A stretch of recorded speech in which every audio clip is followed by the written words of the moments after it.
ये base tag एक होता है, जो बेस टैग है इसका जो सबसे बड़ा बेनिफिट ये होता है कि ये डॉक्यूमेंट को एक सेंट्रल जो लिंक है वो प्रोवाइड करता है। मिसाल के तौर पे आपके जो वेबसाइट है उसके अंदर 500 पेजेस हैं, 400-500 जगह लिंक दिया हुआ है। अगर आपको चेंजेस करनी पड़ जाती है बेस यूआरएल में जहाँ पे आपने वेबसाइट में लेके जाना है, तो क्या आप 400-500 ढूंढ के आप करेंगे? कहीं ना कहीं गलती हो जाएगी, कहीं ना कहीं आप मिस कर देंगे। उस चीज़ को अवॉइड करने के लिए हम बेस टैग को यूज़ करते हैं। बेस टैग में हम करते क्या हैं कि हम एक रेफरेंस दे देते हैं, और रेफरेंस किस चीज़ का दे देते हैं? हम रेफरेंस दे देते हैं उस डॉक्यूमेंट का जहाँ पे हम लेके जाना चाह रहे हैं। मिसाल के तौर पे हम अपने बेस टैग को हम चाह रहे हैं कि जब भी कहीं हमने लिंक देना है, वो हमने लिंक को हमारे जो प्रोग्रामिंग विद अदनान के नाम से जो चैनल है उसके ऊपर लेके जाना है। तो मैंने क्या किया है, मैंने उसका लिंक कॉपी करके इधर ये मेक श्योर कि ये जो बैक स्लैश है ना, ये वाली जो ये आपने ज़रूर लगानी है। तो आपने उसके अंदर बेस लिख दी, बेस के अंदर लिंक लिख दिया आपने, जहाँ पे आप अपने सारे जो भी लिंक है उसको लेके जाना चाह रहे हो। तो ये आपने लिख दिया है बेस के अंदर। ये कहाँ पे आ गया? हेड के अंदर। हेड के अंदर आया तो ये नज़र भी नहीं आएगा।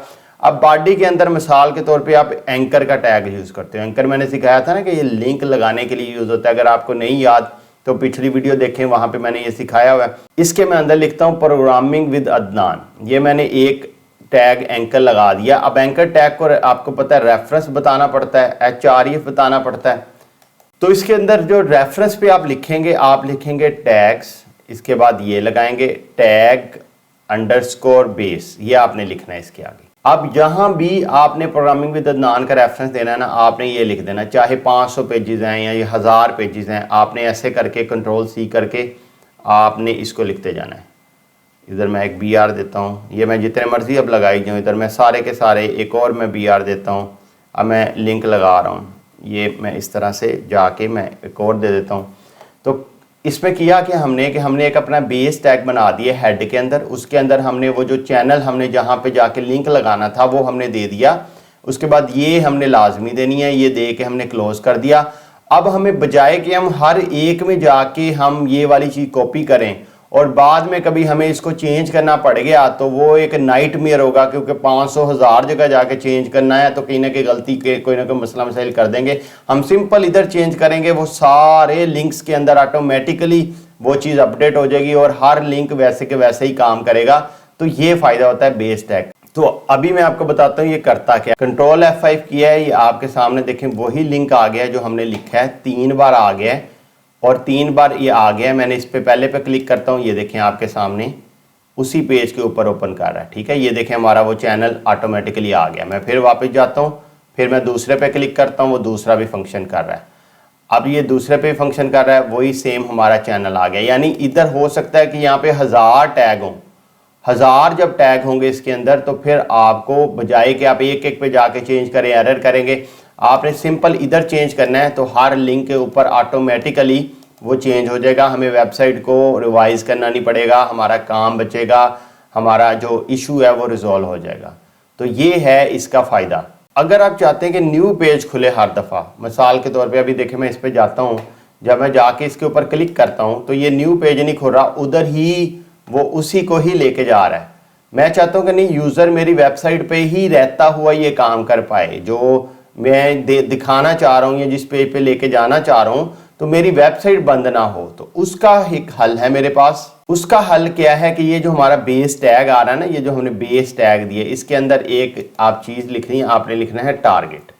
ये जो टारगेट जैसे आप लिखेंगे तो हमने लिखना है, ये ऑटोमेटिकली आ गया अंडरस्कोर ब्लैंक, कि जब भी कोई बंदा क्लिक करे तो वो एक ब्लैंक पेज खोले, उसको हमारी वेबसाइट खुली रहने दे और ब्लैंक पेज खोले।